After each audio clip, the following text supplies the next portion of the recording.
देखो दोस्तों, आज हम जो हमारा जो संविधान का जो चैप्टर था, हमने लास्ट टाइम हमने प्रियम्बल पढ़ा और उसके बाद में हमने शेड्यूल्स पढ़े। प्रस्तावना और अनुसूची हमने कर ली है। इसके बाद में अब जो हम पढ़ने वाले हैं वो है हमारा जो संविधान का भाग एक। अभी हम क्या पढ़ेंगे? संविधान का भाग एक। और आप इसके बारे में थोड़ा बहुत जानते होंगे। अगर नहीं जानते हैं तो भी कोई दिक्कत वाली बात नहीं है, हम बिल्कुल आपको बेसिक से बताने वाले हैं। ठीक है। और इसके अलावा संविधान के जो भाग एक की बात करें हम, ठीक है, तो संविधान का भाग एक है संघ एवं उसके अधीन क्षेत्र। क्या है? संघ एवं उसके अधीन क्षेत्र। संविधान का भाग एक क्या कहता है? संघ और उसके अधीन क्षेत्र।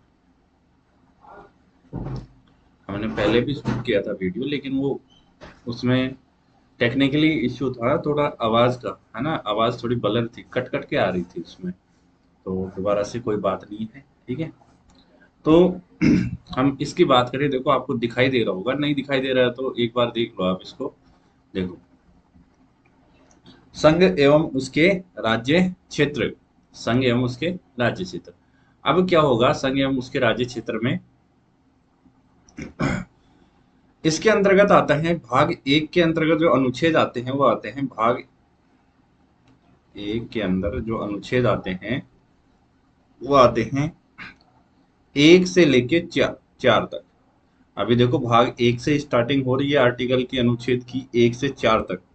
और हम टोटल पढ़ेंगे 395 तक। ठीक है। कोई टेंशन लेने की जरूरत नहीं है, बिल्कुल बाकायदा एक एक अनुच्छेद आपको डिटेल में बताऊंगा। कोई आपसे यहाँ पैसा नहीं लिया जा रहा है, किसी भी आपको पेड प्लेटफॉर्म पे जाने की जरूरत नहीं है, इतना पढ़ाएंगे। ठीक है, चलो।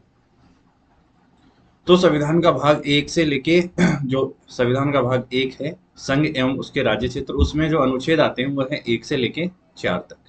ठीक है। सो अनुच्छेद एक से चार तक क्या कहता है? पहला अनुच्छेद क्या कहता है? तो यहाँ पे जो पहला अनुच्छेद है वो कहता है इंडिया अर्थात भारत। क्या कहता है? इंडिया अर्थात भारत। अर्थात भारत राज्यों का एक संघ होगा। राज्यों का एक संघ होगा। इंडिया अर्थात भारत राज्यों का एक संघ होगा। देखो, आपको दिखाई दे रहा होगा, इंडिया अर्थात भारत राज्यों का एक संघ होगा। अब जो इंडिया अर्थात भारत, इसमें यहाँ दो नाम दिए गए हैं, एक तो इंडिया दिया गया है और दूसरा है इंडिया अर्थात भारत। तो आपने यहाँ देखा होगा कि ये जो भारत है ये तो परंपराओं से चला आ रहा है। आपने सुना होगा, कहीं कहानियों में भी सुना होगा कि भारत का नाम भारत कैसे पड़ा। कि एक तो भाई राम जी के जो भाई थे, भरत, छोटे भाई भरत, उनके नाम पे पड़ा। ठीक है। राम जी के छोटे भाई भरत हैं, उनके नाम पे पड़ा है भारत।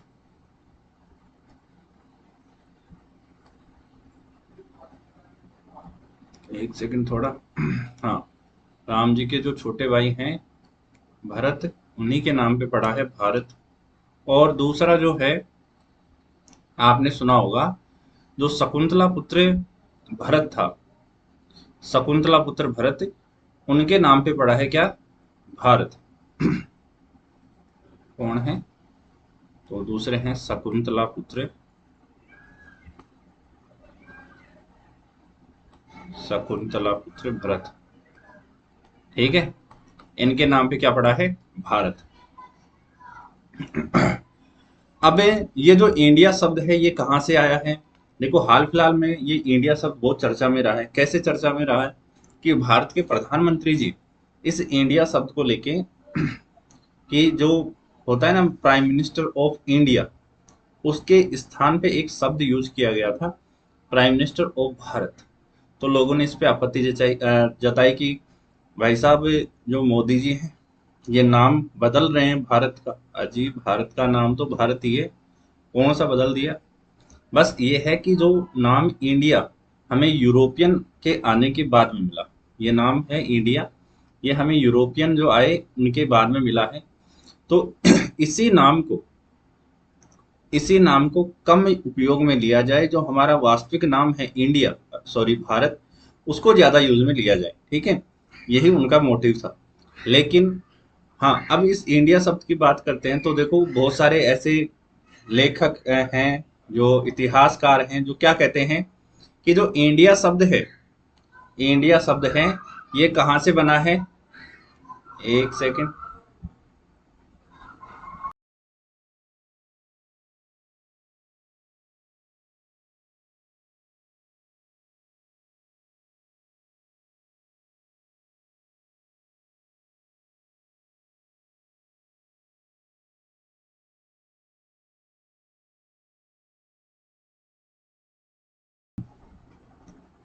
तो जो इंडिया शब्द है, ये आपका जब यूरोपियन आए, और यूरोपियन में भी जो फ्रांसीसी आए थे, ठीक है, तो फ्रांसीसियों ने क्या किया, जो वो यहाँ पे एक नदी बहती है, इंडस रिवर, जिसको आप हिंदी में सिंधु नदी कहते हो, ठीक है, उसी सिंधु नदी के जो आसपास रहने वाले लोगों को क्या कहने लगे, कि कई लोग कहते हैं कि जो अंग्रेज आए और अंग्रेजों से से का उच्चारण सही से नहीं होता था, तो उसके स्थान पे है बोला गया, तो सिंधु से हिंदू बन गया, हिंदू से हिंदुस्तान बन गया। तो दूसरा मत ये है कि जो फ्रांसीसी आए थे यहाँ से व्यापार करने के लिए, जब यहाँ के लोग वहां जाते थे तो वो कहते थे कि ये क्या है, जो इंडस रिवर के नाम पे बोलते थे इंडियन, क्या बोलते थे, इंडियन, वो थोड़ा ऐसे शब्द को बोलते हैं, इंडियन बोलते थे, इंडियन, इंदू, क्या बोलते थे, इंडियन या इंदू, और इंदू से क्या बना हिंदू, और हिंदू से क्या बना हिंदुस्तान, इंडियन से इंदू बना, इंडियन से इंडिया बना। ठीक है, इतना बात समझो, इंडियन से इंडिया बना, इंदू से हिंदू बना। ठीक है, तो कुछ का ये मानना है, तो जो भी आपको सूटेबल हो, बाकी दोनों मैंने बता दिए हैं, जो भी आपको लगे कि हाँ ऐसा हुआ है, वो मत मान। ठीक है, बाकी मेरा मत है कि ये जो फ्रांसीसी आए थे उसी नाम पे ये इंडियन से इंडिया बना। ठीक है, क्योंकि जो अंग्रेज आए थे, जो ब्रिटिश आए, तो जो ब्रिटिश आए वो से के स्थान पे है बोले तो केवल सिंधु से हिंदू हुआ है, बाकी ऐसा कोई शब्द नहीं है जहाँ से का है उच्चारण हुआ है। तो ऐसे तो हमें नहीं कह सकते कि भाई साहब ये से की जगह पे क्या बोला गया है बोला गया। चलो, ये तो हो गई इनकी बात। फिर अनुच्छेद एक में वापस आते हैं हम, और अनुच्छेद एक में जो हमने पढ़ा, ये अनुसूची एक में भी पढ़ा होगा, संघ एवं उसके राज्य क्षेत्र, उनके अधीन क्षेत्र, और उनके नाम, ठीक है, तो और उनके अधिकार क्षेत्र, ऐसे कुछ करके आपने शेड्यूल वन में पढ़ा होगा। ठीक है, वहां भी 28 राज्य और 8 केंद्र शासित प्रदेश आपने पढ़े होंगे जरूर। तो 28 राज्य और 8 केंद्र शासित प्रदेश वहां पढ़े हैं, तो वहीं से देखो मैं बता देता हूँ आपको, यहाँ 28 राज्य हैं और 8 केंद्र शासित प्रदेश हैं। अब कई लोगों के ऐसे होगा कि सर पहले तो 29 स्टेट्स थे और अब 28 कैसे हो गए, पहले 7 यूटी थी, यूनियन टेरिटरी, और अब ये 8 कैसे रह गई। ठीक है, तो मैं थोड़ा विस्तार में बता देता हूँ। देखो, इधर बताता हूँ। पहले हमारे यहाँ पे देखो 29वां राज्य बना, 29वां राज्य बना तेलंगाना। कौन सा राज्य बना, तेलंगाना। और ये तेलंगाना जो राज्य बना था, ये बना 2 जून 2014, 2 जून 2014 को बना तेलंगाना नया राज्य। ठीक है, और कौन सा राज्य बना, 29वां स्टेट बना। ठीक है, कौन सा स्टेट बना, 29वां स्टेट बना।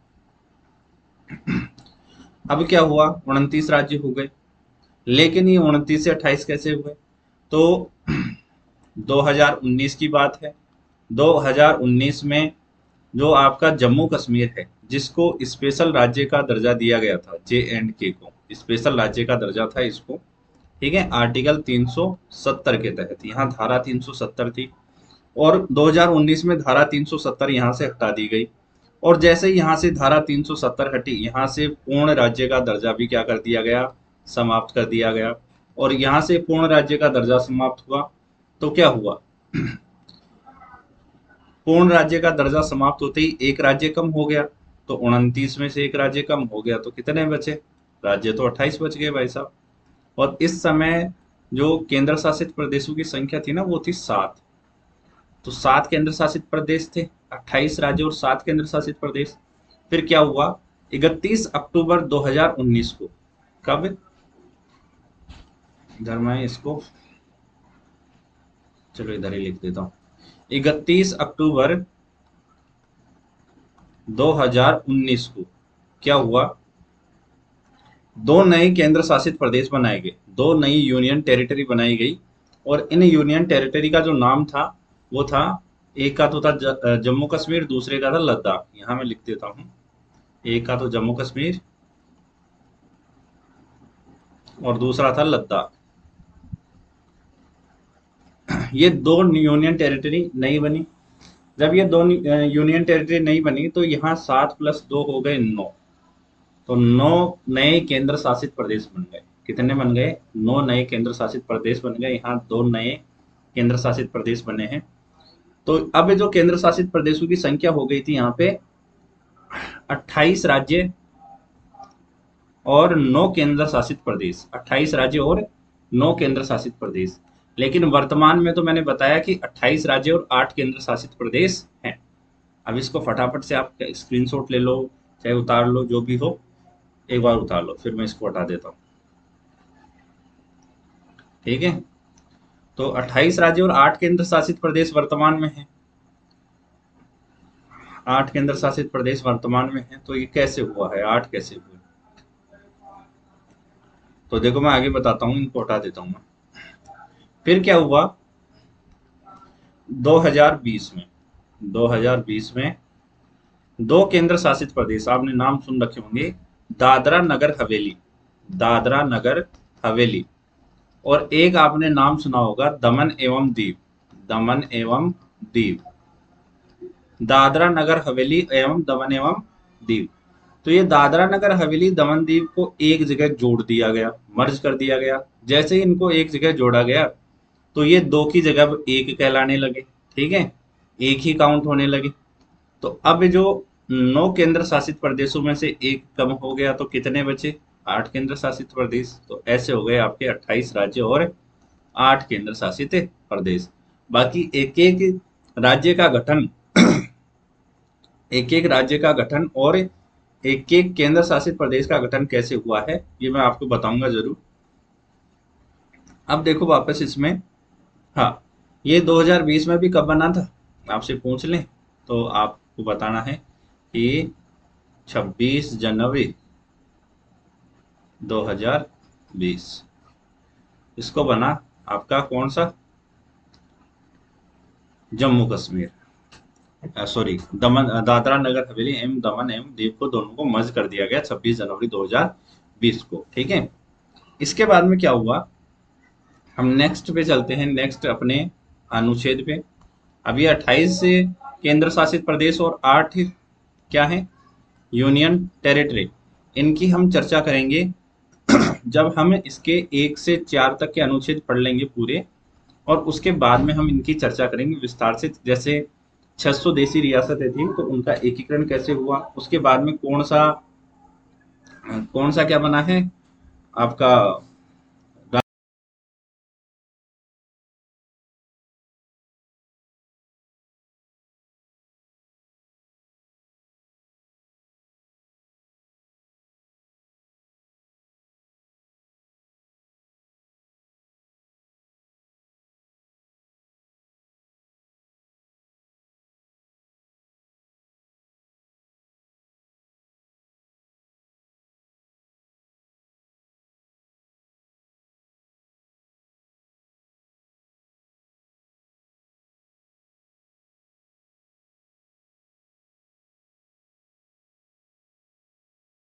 हाँ, तो इसके बाद में क्या हुआ, जो हमारी 600 देशी रियासतें थी और उन 600 देशी रियासतों का एकीकरण किया गया। जब इन 600 देशी रियासतों का एकीकरण किया गया तो उसमें सरदार वल्लभ भाई पटेल ने बहुत अहम भूमिका निभाई है। उनके साथ में थे वीपी मेनन, ठीक है। तो दोनों ने बहुत अहम भूमिका निभाई थी। अब क्या है कि ये सारी चीजें आपको मैं बताऊंगा जब हम 1 से 4 तक के अनुच्छेद हम पढ़ चुके होंगे। उसके बाद में सारा एकीकरण मैं बताऊंगा, कैसे भारत में 4 प्रकार के स्टेट थे, 4 श्रेणी के स्टेट थे, तो उनको समाप्त किया गया, ठीक है। और कैसे हमारे भारत में राज्यों की शुरुआत हुई, ये सब आपको बताएंगे किस आयोग के द्वारा, कब बना। अब हम बात करते हैं हमारे अगले अनुच्छेद की। तो अगले अनुच्छेद में हम जाते हैं आर्टिकल 2 में, और इसमें है भारत में नवीन राज्यों एवं क्षेत्रों के प्रवेश का प्रावधान। भारत में नवीन राज्यों के प्रवेश का प्रावधान। अब यहाँ देखना, भारत में जो नवीन राज्यों के क्षेत्रों का प्रावधान है, क्या ऐसा कोई राज्य है जिसका प्रावधान किया गया हो किसी अन्य क्षेत्र से? तो हाँ, एक क्षेत्र है सिक्किम। कौन सा क्षेत्र है? सिक्किम। यहाँ नजर आ रहा होगा आपको, देखो ये जो सिक्किम वाला क्षेत्र है ना, यहाँ पे इस क्षेत्र पे पहले एक राजवंश का क्या हुआ करता था, शासन हुआ करता था। और वो राजवंश कौन सा था? चोग्याल राजवंश, चोग्याल वंश। तो चोग्याल जो वंश था उसका क्या है, यहाँ पे शासन था। आपसे पूछें इसके अलावा कि 1947 तक भारत के शाही राज्यों में कौन सा था, तो ये भारत का शाही राज्य भी था। 1947 में सिक्किम क्या था? भारत का शाही राज्य, ठीक है। और यहाँ किस वंश का शासन था? चोग्याल वंश का शासन था, ठीक है। क्या हुआ फिर, एक संविधान संशोधन किया गया हमारे संविधान में, 35वां संविधान संशोधन, 35वां संविधान संशोधन अधिनियम 1975। और इसके द्वारा इसको सह राज्य बनाया गया असम का। किसका बनाया गया? असम का सह राज्य बनाया गया। आपसे पूछें कि कौन से अधिनियम के तहत सिक्किम को असम का शहर राज्य बनाया गया, तो ये कौन सा अधिनियम है? 35वां कॉन्स्टिट्यूशन अमेंडमेंट एक्ट 1975, ठीक है। 35वां संविधान संशोधन अधिनियम 1975। इसके द्वारा क्या किया गया, इसको भारत का जो असम स्टेट है उसका शहर राज्य बनाया गया। इसके बाद में इसको पूर्ण राज्य का दर्जा भी दिया गया। तो इसको पूर्ण राज्य का दर्जा कब मिला, तो जब सिक्किम को अगला जो संविधान संशोधन हुआ सिक्किम के लिए, 36वें संविधान संशोधन का, 36 कॉन्स्टिट्यूशन अमेंडमेंट एक्ट 1976, ठीक है। इसके द्वारा इसको पूर्ण राज्य का दर्जा प्राप्त किया गया, ठीक है। पूर्ण राज्य का दर्जा कब दिया गया? 36वें संविधान संशोधन अधिनियम 1976 के द्वारा क्या दिया गया, इसको पूर्ण राज्य का दर्जा दिया गया। और आपसे पूछिए ये कौन से नंबर का पूर्ण राज्य बना, तो आपको ध्यान में रखना है ये उस समय बनाया गया था 22वें नंबर का स्टेट। कितने नंबर का? 22वें नंबर का। इससे पहले 21 स्टेट बन चुके थे और ये 22वें नंबर का स्टेट था हमारे भारत में, ठीक है। तो आपसे पूछे कि सिक्किम को पूर्ण राज्य का दर्जा कब दिया गया या 22वां स्टेट कब बनाया गया, तो 36वें संविधान संशोधन अधिनियम 1976 के द्वारा। फटाफट उतार लो, फिर नेक्स्ट में हम चलते हैं। चलो मैं इसको हटा देता हूं। हाँ, अब हम बात करते हैं हमारे नेक्स्ट संविधान जो अनुच्छेद है संविधान का 3, अनुच्छेद 3। जब इसकी बात करते हैं, देखो आपको दिखाई दे रहा होगा अनुच्छेद 3, इस पे नहीं दे रहा, अब दे गए हो। हाँ, तो अनुच्छेद जो 3 है ये कहता है नए राज्यों का गठन और मौजूदा राज्यों के क्षेत्रों की सीमाओं और उनके नामों में परिवर्तन किसके द्वारा किया जाएगा? संसद के द्वारा किया जाएगा। जब ऐसा होगा कि संसद क्या करेगी, इनके नामों में परिवर्तन करेगी, ठीक है। तो कोई भी क्षेत्र हो, जैसे कोई भी स्टेट है, उसकी सीमा को अगर घटाया जा रहा है, ठीक है, कम किया जा रहा है, उसकी सीमा को बढ़ाया जा रहा है, और कोई भी राज्य मतलब छोटे छोटे क्षेत्रों को जोड़ के एक नया राज्य का गठन किया जा रहा है, जैसे तेलंगाना बना था जो अपने पड़ोसी राज्यों से, ठीक है। वैसे ही जैसे मान लें राजस्थान है और राजस्थान का क्षेत्रफल है वो थोड़ा और बढ़ाया जाए, ठीक है, तो किसी पड़ोसी राज्य के क्षेत्रफल की जो सीमा क्षेत्रफल है या उसकी जो सीमा है उससे ये क्षेत्र ले लिया जाए, ठीक है, तो ऐसा हो जाए। इसके अलावा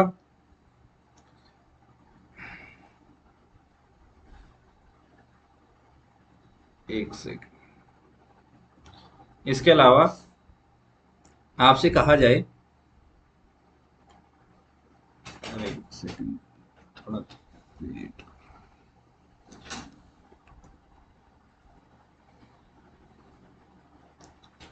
हाँ, इसके अलावा आपसे कहा जाए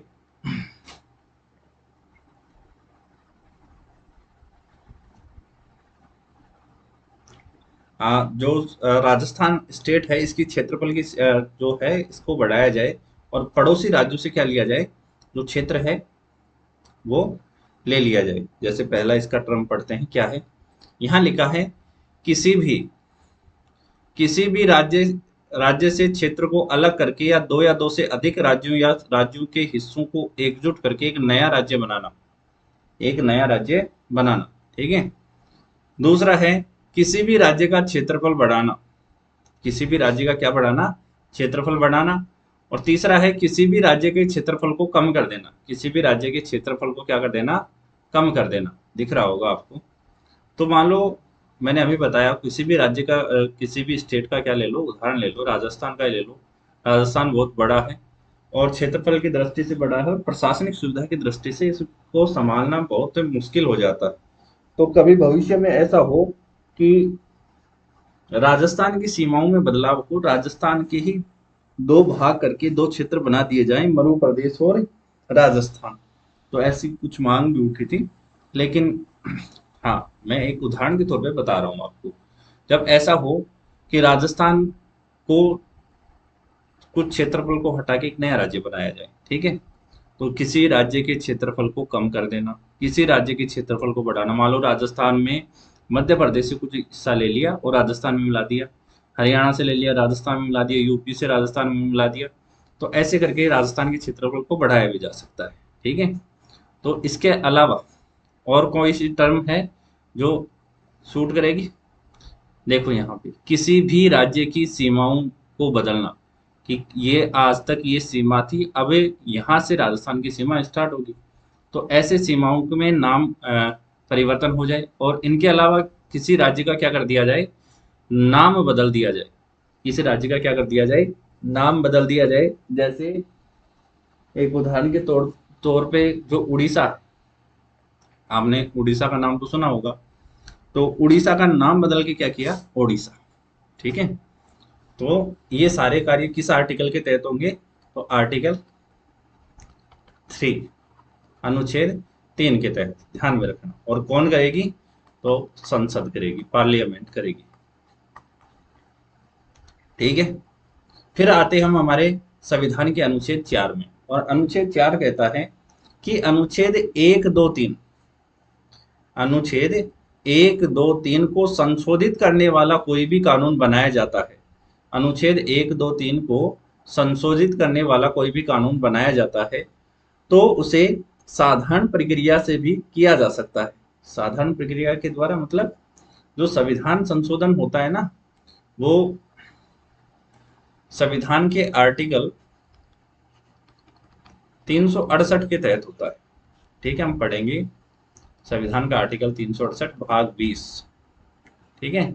आपसे कभी पूछे कि संविधान का सबसे छोटा भाग कौन सा है, तो यही है भाग 20, और एक अनुच्छेद है इसमें 368। तो किस आर्टिकल के तहत होता है, तो 368। यहाँ एक जटिल प्रक्रिया होती है, तो उस जटिल प्रक्रिया को हमें फॉलो ना करते हुए एक साधारण प्रक्रिया से भी हम क्या कर सकते हैं, संविधान में अनुच्छेद जो 1, 2, 3 है उनमें हम क्या कर सकते हैं, बदलाव कर सकते हैं, संशोधन कर सकते हैं, ठीक है। जैसे ऐसा कब हुआ, तो मैं बता देता हूँ, इनको हटाता हूँ एक बार। हाँ, अभी आपको दिख रहा होगा पहला 9th constitution amendment act, 9th CAA दिख रहा होगा, ठीक है, 9th CAA ये वाला। 9वां संविधान संशोधन अधिनियम 1960 कब हुआ? 1960 में। कौन सा संविधान संशोधन था? तो बेरूबारी समझौता, बेरूबारी समझौता। तो इसके तहत क्या हुआ? आपसे कोई पूछे कि बेरूबारी समझौते के तहत क्या हुआ? देखो, बेरूबारी जो समझौता हुआ था वो एक क्षेत्र पड़ता है बेरूबारी, और ये क्षेत्र पड़ता था पहले पश्चिम बंगाल में। ठीक है, पश्चिम बंगाल का एक जिला है जलपाईगुड़ी, जलपाईगुड़ी। देखो, भारत आजाद हुआ, भारत और पाकिस्तान 1947 में मतलब अंग्रेजों से आजाद हुए थे।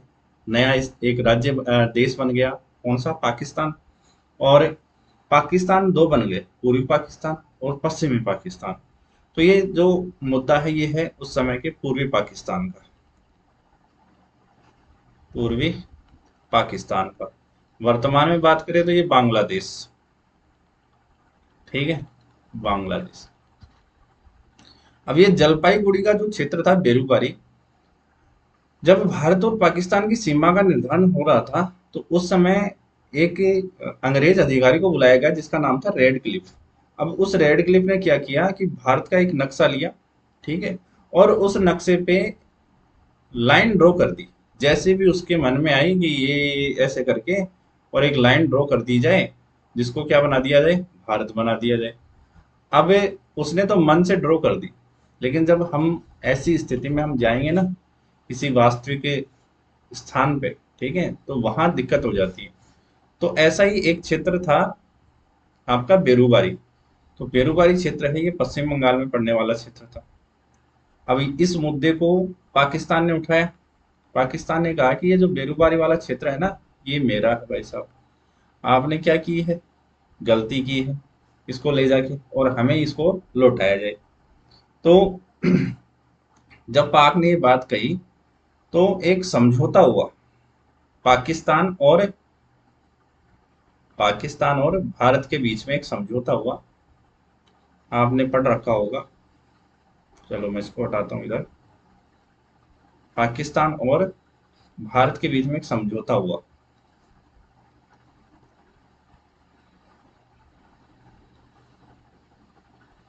भारत और पाक के मध्य एक समझौता हुआ जिसे हम बोलते हैं नेहरू नून समझौता। नेहरू नून समझौता कब हुआ? तो ये हुआ अगस्त 1958।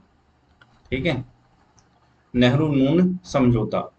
और ये किन किन के मध्य हुआ आपसे पूछा जाए नेहरू नून समझौता, तो नेहरू जो नून समझौता हुआ था वो हुआ था भारत की तरफ से, तो थे भारत के पीएम, क्या नाम था उस समय? पंडित जवाहरलाल नेहरू। और पाकिस्तान की तरफ से थे फिरोज शाह नून, फिरोज शाह नून। इन दोनों के मध्य हुआ कौन सा समझौता? नेहरू नून समझौता, जिसके तहत ये डिसाइड हुआ कि ये जो बेरोजगारी वाला मामला है ना, लड़ाई तो चलती रहेगी, इस बेरोजगारी मामले को कर लो 50-50। 50% तो मैं रखूंगा और 50% आप रखो।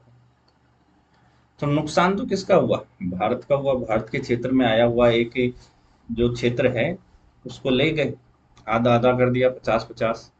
बाकी चलो कोई ना। जब ये बात हुई तो ये बात जो हमारे संविधान की जो व्याख्या करता है वो सुप्रीम कोर्ट करता है। तो सुप्रीम कोर्ट ने कहा कि भाई साहब, भारत एक अखंड राष्ट्र है, और अगर आप भारत का ये हिस्सा है ना जो 50% आप देना चाह रहे हो पाकिस्तान को, अगर देना चाहते हो ना तो पहले आप संविधान की पहली अनुसूची में क्या करो? बदलाव करो। क्योंकि जब तक आप पहली अनुसूची में बदलाव नहीं करोगे तो आप नहीं दे सकते।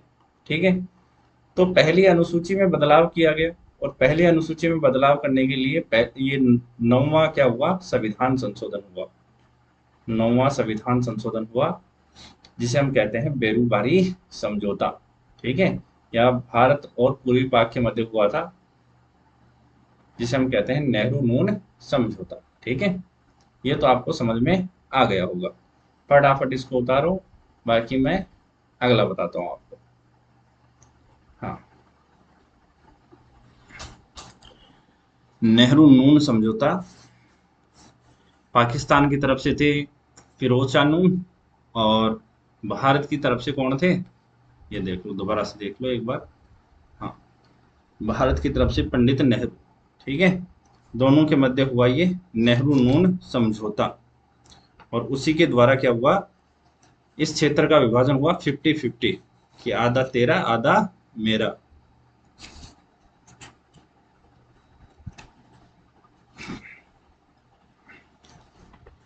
चलो अगला मैं बताता हूँ।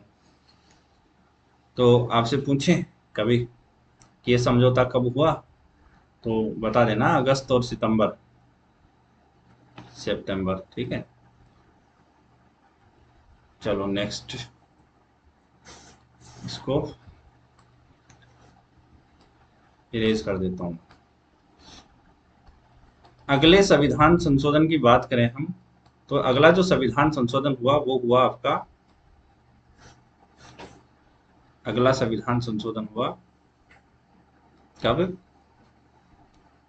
2015 में। ये हुआ 2015 में, 100वां। देखो, आर्टिकल 4 के तहत दो संविधान संशोधन हो गए हैं, एक तो 9वां और एक हुआ है 100वां। 9वां और 100वां याद हो जाएगा, कोई दिक्कत वाली बात नहीं है। 100वां हुआ वो 2015 में हुआ। ठीक है, 100वां जो संविधान संशोधन हुआ था वो 2015 में हुआ था। इम्पोर्टेंट भी ध्यान में रखना। ठीक है, इम्पोर्टेंट इसलिए है कि एक तो पहला और एक 100 नंबर। ठीक है, तो ये तो बिल्कुल इम्पोर्टेंट है, एक तो नंबर की दृष्टि से, और ये वैसे भी इम्पोर्टेंट है। ठीक है, कि मोदी जी आए और मोदी जी ने क्या किया कि देखो इधर मैं बता देता हूँ इसको। बांग्लादेश से लिए हमने 51 गांव। कितने गांव लिए बांग्लादेश से? 51। बांग्लादेश ने हमें दिए 51 गांव, कि ये तो ले जाओ आप, ये लो। और हमने बांग्लादेश को दिए 111 गांव। 111 गांव ले जाओ भारत से। ये तो देखो घाटे का सौदा हो गया। हमको 51 गांव गांव मिले, बांग्लादेश को हम दे दिए 111। ठीक है, तो ये कोई भूमि समझौता हुआ है क्या? हमारे मतलब आधे से भी ज्यादा गांव दे दिए गए। तो कई लोग तो आवाज उठाएंगे ना, अभी आप में से इन्हीं लोगों के तो ऐसे मन में हो रहा है कि यार 51 गांव लिए हैं और 111 गांव हमने दे दिए। तो देखो, ऐसी कोई बात नहीं है। अगर आपसे ऐसे लग रहा होगा आपको कि गांव हमने ज्यादा दे दिए, तो एक बात आप ध्यान में रखना, कि हमने बांग्लादेश को जो गांव दिए ना, बांग्लादेश को कितने गांव? 111। उन गांवों का क्षेत्रफल, अगर हम टोटल 111 गांवों का क्षेत्रफल जोड़ें, तो उनका क्षेत्रफल था 2267 वर्ग किलोमीटर, किलोमीटर स्क्वायर या वर्ग किलोमीटर। ये तो किसको दिया हमने? बांग्लादेश को। और हमने जो बांग्लादेश से लिए थे ना 51 गांव, इन 51 गांवों का जो क्षेत्रफल था वो इनसे ज्यादा 2777 किलोमीटर स्क्वायर। अब आपको लग रहा होगा कि हमने तो बांग्लादेश का कर दिया मोए मोए। ठीक है, अब बांग्लादेश का मोए मोए हो गया, बांग्लादेश को लगा हमें ज्यादा गांव मिल गए, जबकि हमें गांव भले ही कम मिले, बल्कि हमने क्षेत्रफल ज्यादा लिया। ठीक है, तो ये समझौता हुआ 100वां संविधान संशोधन अधिनियम में 2015। ठीक है, ध्यान में रखना। और 2015 में ये लागू हुआ देगा, आपको मैं बता देता हूँ। 2015 में ये लागू हुआ था 31 जुलाई, 31 जुलाई 2015। ठीक है, और इसके अलावा और थोड़ा आपसे पूछे कि बिल पारित कब हुआ इसके बारे में, तो ये बिल पारित हुआ था 7 मई को, 7 मई 2015 को बिल पारित हुआ, 7 मई 2015। लागू हुआ 31 जुलाई 2015। ठीक है, पारित कब हुआ? पारित हुआ 7 मई 2015 और लागू हुआ 31 जुलाई 2015। इसके अलावा आपसे पूछ सकते हैं कौन से नंबर का विधेयक था। 100वां तो संविधान संशोधन था। विधेयक आपसे पूछें कि विधेयक कौन से नंबर का था, तो विधेयक ये नंबर का था 119वें नंबर का। 119वें नंबर का बिल था। ठीक है, 119वें नंबर का बिल था ये। ठीक है, जिसके द्वारा हमें क्या मिला, हमें मिले 51 गांव और हमने दिए 111 गांव बांग्लादेश को। ठीक है, अब हमने इतनी जानकारी ली है इनके बारे में, तो बिल्कुल समझ में आ गया होगा। ठीक है, अगर नहीं आया तो दोबारा से एक बार क्लास को रिपीट मोड पे चलाना, और रिपीट मोड पे चलाओगे तो जरूर समझ में आएगा। ठीक है, तो आज के लिए देखो, आज के लिए इतना ही। ठीक है, और जो नेक्स्ट क्लास होगी, हम अपनी जो नेक्स्ट क्लास होगी तो उसमें हम ये 28 राज्य थे हमारे, कितने राज्य थे, 28 राज्य, और कितने केंद्र शासित प्रदेश, 8 केंद्र शासित प्रदेश। तो उनकी चर्चा करेंगे, और इनकी देखो चर्चा करेंगे कि कौन कौन से राज्य थे, कितनी रियासतें थी। ठीक है, रियासतों के बारे में, राज्यों के बारे में सारी चर्चा करेंगे हम नेक्स्ट क्लास में। तो आज के लिए इतना ही, मिलते हैं हमारे नेक्स्ट वीडियो में। ठीक है, तब तक के लिए आप अपनी तैयारी को जारी रखें। धन्यवाद।